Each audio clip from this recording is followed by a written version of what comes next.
Hello, everybody. Okay, first things first, my health. I went to the doctor yesterday because I thought that I might have irreparable nerve damage, but it turns out that I don't. So, all's well on that front. We're going to move on to Lucky 13 today of Genesis, if you've been paying attention. And Abram just got finished passing off his wife as his sister, the stuff of which truly great long-running sitcoms are made of. And Abram went up out of Egypt because the Pharaoh shooed him away, didn't want any more of his trouble. He and his wife and all that he had, his kids and mistresses and things like that, and Lot with him, Lot was his male lover, or his brother, or his son. And I'd have to go back and look, and I don't really feel like it. Into the south. Not the south like our south, but the south of everywhere that man lived at this time. And Abram was south of Egypt, I guess he's going. So deep into Africa. And Abram was very rich in cattle, in silver, and in gold. So he had lots of things to barter with. And he went on his journeys. My phone's vibrating, but I'm not going to get that. You're more important. And he went on his journeys from the south even to Bethel. Bethel. If that's Bethlehem, that's not in Africa, I don't think. Unto the place where his tent had been at the beginning between Bethel and Hai. So he went back to where he was originally. Unto the place of the altar, that was the one he built, which he had made there at the first, and there Abram called on the name of the Lord. So, are you there, God? It's me, Abram. And the altar, if you remember, is like the Star Trek, beam me down thing for God to travel through, so he can come down and talk to humans.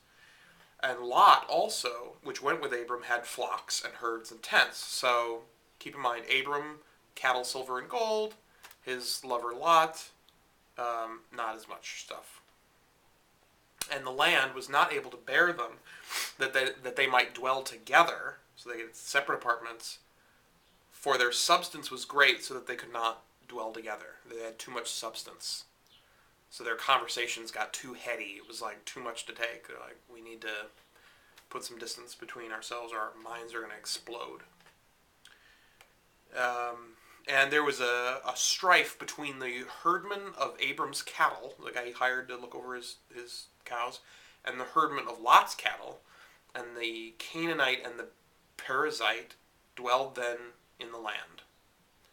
There was strife, which I think is trouble and arguments between them. And Abram said unto Lot, let there be no strife. Man, life's too short. We've only got 700-800 years here, so let's make the most of it. I pray thee, between me and thee, and between my herdmen and thy herdmen, for we be brethren.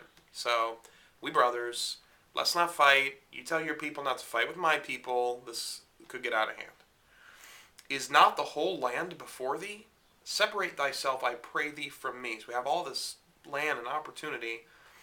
If thou wilt take the left hand, then I will go to the right. So we're talking about positions right now, I think.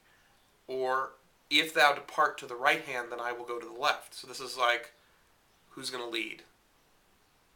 I don't think that's right. If thou wilt take the left hand, maybe by hand they're just saying left side of the land. That makes more sense. And I don't know if it's right, but it makes more sense. And Lot lifted up his eyes, like that, and beheld all the plain of Jordan, that it was well watered everywhere. So this is very fruitful land, fertile land. Before the Lord destroyed Sodom and Gomorrah, which I don't think we've gotten into yet. Before. That's what before means. Even as the garden of the Lord, like the land of Egypt, as thou comest unto Zor. Zor?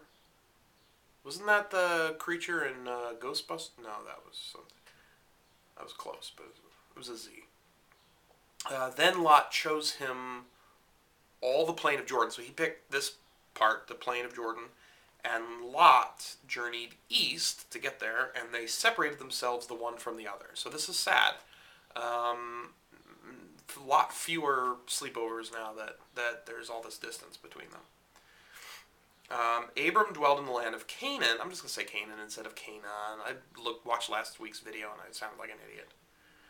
Dwelled in the land of Canaan, and Lot, I still want to say Canaan though, because of all the A's, but I'll say Canaan.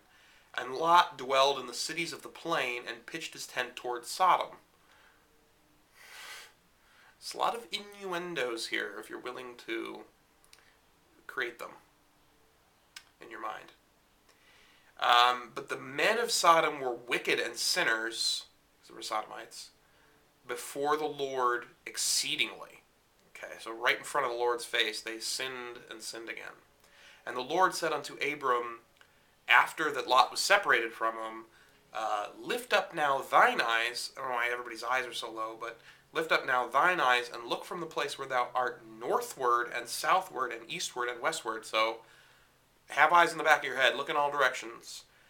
For all the land which thou seest, to thee will I give it, and to thy seed forever. So everything you can see is yours and your kids. Screw Lot, he's out of this. I never liked him in the first place. And I will make thy seed as the dust of the earth. That was, because when he created people originally, it was out of the dust of the earth. So it's like, your kids will be just as important to me as the people I formed out of dirt. I will make thy seed, so that if a man can number the dust of the earth, then shall thy seed also be numbered. So if somebody is willing to count up all the dust particles on earth, then I'll also number your kids. That's not right. Well, it's only one line. We don't need to understand them all. Arise, walk through the land in the length of it and in the breadth of it, for I will give it unto thee. So walk around, enjoy it. It's yours. What do you want? You want some lemonade? Here's some lemonade. I'm God. Booyah.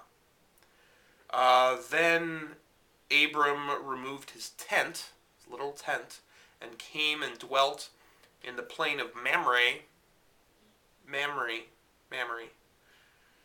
M-A-M-R-E, Mamre?